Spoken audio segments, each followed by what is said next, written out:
Hey everybody, welcome back to another episode of Project 52.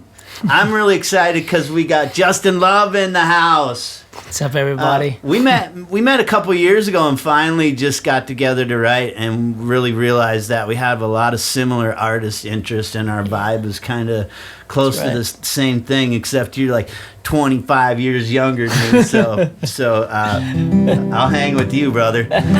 So Nice. Justin moved here from Texas, right? Yes, sir. Waco. Yeah, Waco, Texas. And how long you been in Nashville? 6.5 years. Yeah, you still love it? I don't miss Texas one bit. I ask everybody that because it's like, of course, man. It's like, it's Music City. What's not to love? Absolutely. Why even look back? Yeah, and you're getting quite a bit of a buzz. We'll talk about some of that after we play the song we wrote. Cool. He came down to My Blue Heaven here and did an idea that I had, Bad Date, Good Time, and it's probably happened to some of you where you're on this date with somebody and you're not quite digging it, and there was somebody else in the bar who actually got stood up and you connected. So we thought that was kind of cool because you take a shitty night and change it into something really cool. Yeah. But it's fairly new. We're going to give it a roll and see what we get here. All right, everybody, this one's called Bad Date, Good Time. You ready, Justin? I'm ready, Troy. All right, here we go. 1, 2, 3, 4.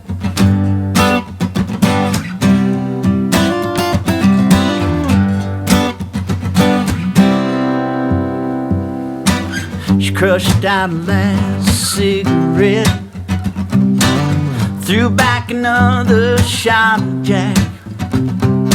I heard her sigh of 1,000 breaths. I could tell she was wondering if this night was over yet. She was on a bad day, looking for a good time. I was stood up, messed up, left right there, holding a bottle of wine. Could tell she wasn't happy, wasn't into that guy. There we were, two strangers, you with company, me left lonely, on a bad day, looking for a good time. Yeah, looking for a good time. I seen her look at me like a damsel in distress. Thought what a waste to see such beauty in a mess. I was hoping he might step away so I could take the chance. I'd walk her away with the Chardonnay and change her circumstance. She was on a bad day, looking for a good time. I was stood up, messed up, left right there, holding a bottle of wine. Could tell she wasn't happy, she wasn't into that guy. There we were, two strangers, you with company, me left lonely, on a bad day, looking for a good time.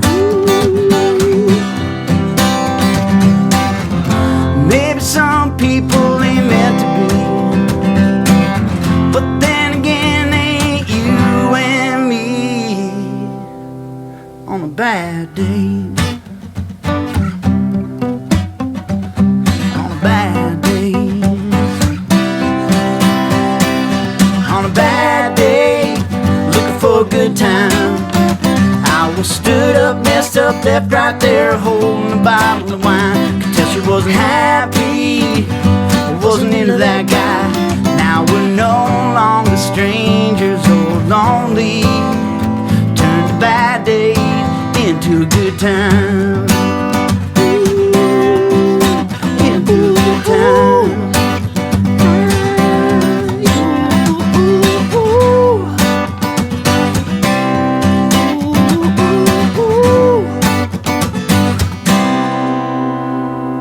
Man, that's a fun little groove, isn't it?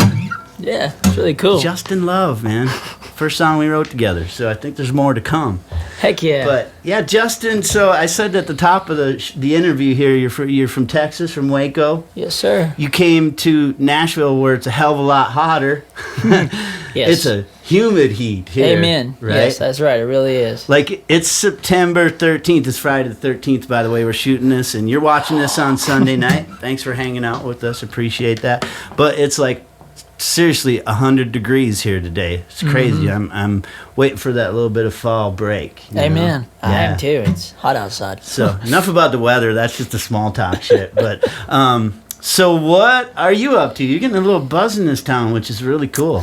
Yeah, man. I'm still doing the writers rounds and stuff like that, but I'm also starting to do some full band showcases, and it's nice when people that are actually in the business are coming up to you saying that they want to hear more of what you got. So that's exciting, and that's what I'm doing right now. Yeah. So you like the songs that's your favorites are the ones you're out playing, and the ones that are really connecting with people, right? Absolutely, and believe it or not, almost every single one of them are co-written. Yeah, really? So Yeah. did you? That brings up a good question. Did you solo write much before? When I first moved to Nashville, I got right into co-writing. Did you? And there's something about the beauty of not knowing what's going to come of it. Yeah. But there's also excitement in that. And I'm a positive person, so most of my co-writes have been like 85% successful. And really awesome. You're a pretty easygoing co-write too. It's like I am. Like I think in the way that I do, we just like to flow for a bit. Let's just get the creative. That's right. Yeah. Groove, the melody. Let's pull it out, and then we'll go back and refine those absolutely. words. Yeah, it took us a hot second and a half to get it going, but we was also getting a feel for each other. So yeah. And that's what you got to do sometimes whenever you get in the room with another artist or writer. Yeah, and you went to? Did you go to college for music? I did. Out in MCC, out in Waco, Texas. Yes. Yeah. So you've got a background. We were talking in between the video here. That your forte is drums. That's awesome because I'm always programming drums and I hate that part. I'd rather just have a human in there. Let's get it done, you know? Yeah, man. So, started playing drums when I was 11, and then I started having all these melodies and everything hitting my head, and I went to the guitar and you're a hell of a guitar player too, you know? Thank you. And you've learned all the rudiments of music, so you have the background, the education, and the flip side of that is a guy like me, just it sounds good, it feels good. I don't care what I'm doing. I don't have to. I don't know what it is, but it sounds amazing. Yeah, that's like, and that's the heart of music. When you have the theory and the knowledge of it, that's great because you can really expand into places. But the root of all of it is just like back to the tribal thing of a beating on a drum, just a cool groove. I mean, it's what moves you here. That's right, man. So. I agree. Yeah. I learned a lot in college, but I will tell you honestly, whenever it came to reading music, I memorized everything that I had to read. Did you? Yeah, and I would just act like I was reading it. And my professors told me that was one thing that was going to get me far, whatever I decided to do musically, because my memory. That's memorize a great lot trait to have. Of songs. Yeah, it's really cool. Yeah. And when you said like around 10 you started playing drums? 11. 11? So yes, sir. Did you know like what inspired you to be a musician? So I grew up in a very Christian-generated home, and my parents were youth pastors. My sister and I were already singing to Hillsong and Darlene Check tracks all the time. But then one day we was over at the church just watching the youth praise band rehearse, and I saw the guy on the drums, and I hardly had a lesson in my life. Were they sparkly?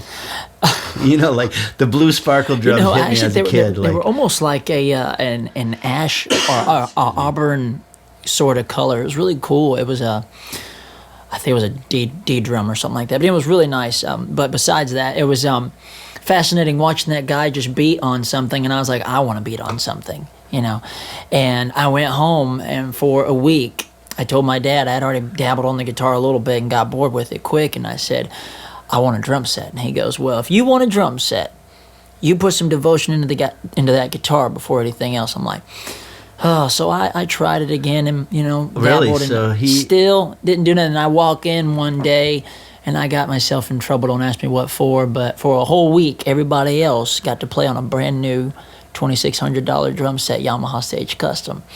And then when I finally got my time, I got behind there and I was able to play. So, wow. Yeah, I really appreciated the fact of just picking up what I wanted to off of watching somebody else. And I always thank the man upstairs as well. So that's awesome. So you said, did you have a guitar first? I did. Had a guitar. And that's what you asked for first? Yes, I actually did. And, I remember watching a video when I got it on Christmas, and I was like, this is cool. And all I did was just this the whole time. And I was like, this is pretty boring, Really? Yeah, because I wasn't able to hit. I was like 6, 7 years old. And so whenever I saw a drum set, I was like, I know I can beat something and beat.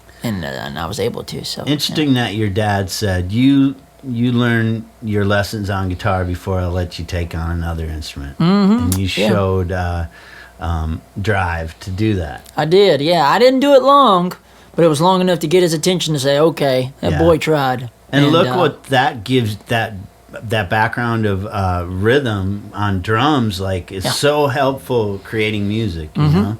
It is. It's like your meter's in your head all the time, you know? It is, and that's why, like, people will see my foot whenever I'm performing on stage. I've always got my foot going, and they say it's like a metronome in itself. I say it's because I've been playing drums, you know, so they don't have to worry about losing the beat because I'm not going to lose it.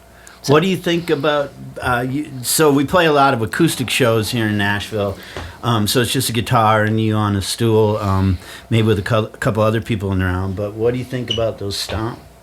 I think they're cool, man. I vibe it, but at the same time, I like the organicness of just hitting it hard on the floor with your boot, you know, if you got something like that. But 90% of the time, I'm a crazy country singer-songwriter. I wiggle my foot before actually beating it, and don't ask me why, you know. I've always done that. I've just always done it. So, but I think stuff like that's pretty cool. You know, it's very creative and brings a whole lot more of ear candy to people that are just out there thinking your background music, and they hear that bump from an extra person in a writer's round, and they look and they go, oh, that's nice, you know, and, you know, kind of give them some more color. It seems like for me, like the rhythm, I try, and people always bring this up, like, I'm always trying to put rhythm into my groove with the guitar, right, into the... Yep. You got that rhythm, like it's almost like a shaker or something. It does, yeah. So, and I'm more of a strummer than a picker, but there's some things I pick. But you're not a quitter. Yeah, I'm not a quitter. So where are you playing next? My next show is actually at the Bourbon Festival with an artist out in Kentucky in Louisville. Do you like bourbon? I can't say I've honestly had too much of it. Yeah. I mean, I had a peach bourbon once from my grandma. It was aged quite well, but... That she made? I don't really know, actually. I just know that usually I'm drinking a beer that's got some type of wise taste to it, and that's Budweiser. So Budweiser, your beer, yep. Yeah. American owned to me. I used to work for a Budweiser beer distributor for a while. Really? Yeah. Man. Yeah, that's the only beer I really drink. Yeah. Well, it's a good thing because, I mean, I love bourbon and stuff, but... you know, it's pretty tempting a lot where you can get pretty involved with it. So you can. And turn a bad date into a bad time. Yeah, exactly. Start fights and shit like that.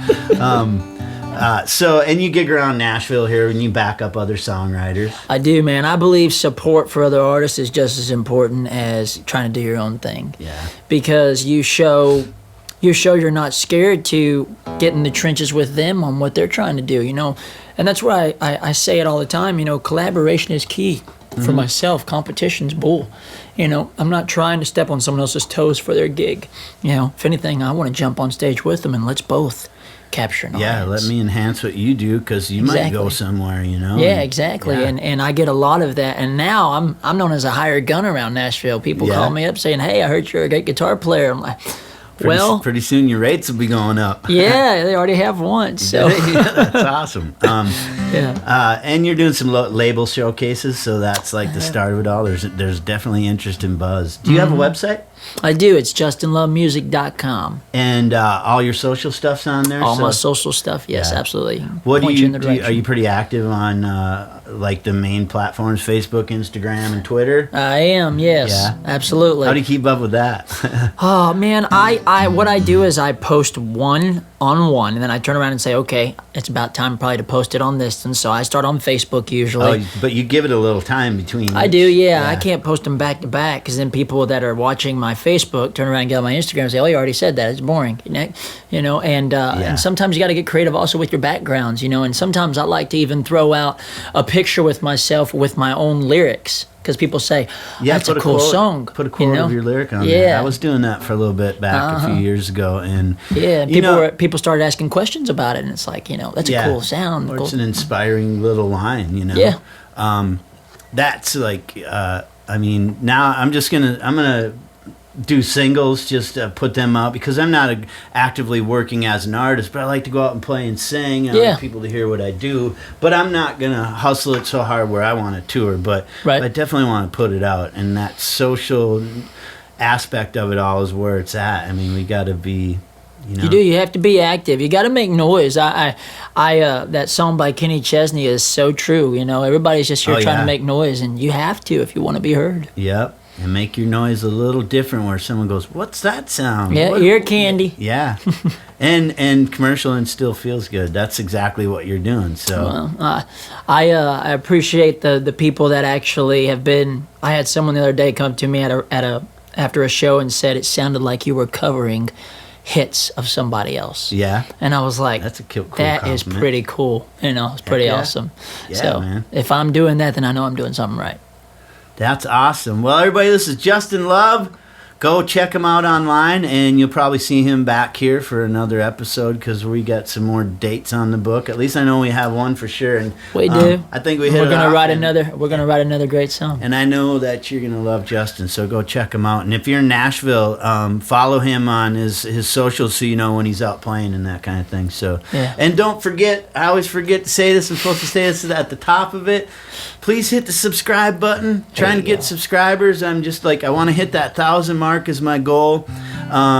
But so far you guys have been really great. I've gained a couple hundred since we started this, and this is awesome, and I get a lot of compliments when I'm out and about around town. So thank you guys. I really appreciate it, because you know, otherwise we'd be doing this for nobody, and we're not. We're doing it for you. So we'd like you guys watching it. I appreciate you, Troy, for giving me a platform. Yeah, you bet. And being Thanks a for part of coming this down episode. here. Absolutely. And even though I had a little bit of a virus this week, I was like glad to be able to do that. Like, yeah, it's all good, man. We all have issues sometimes, physically. Yep, exactly. Cool. All right, you guys. We'll see you on the next episode. All right, bye.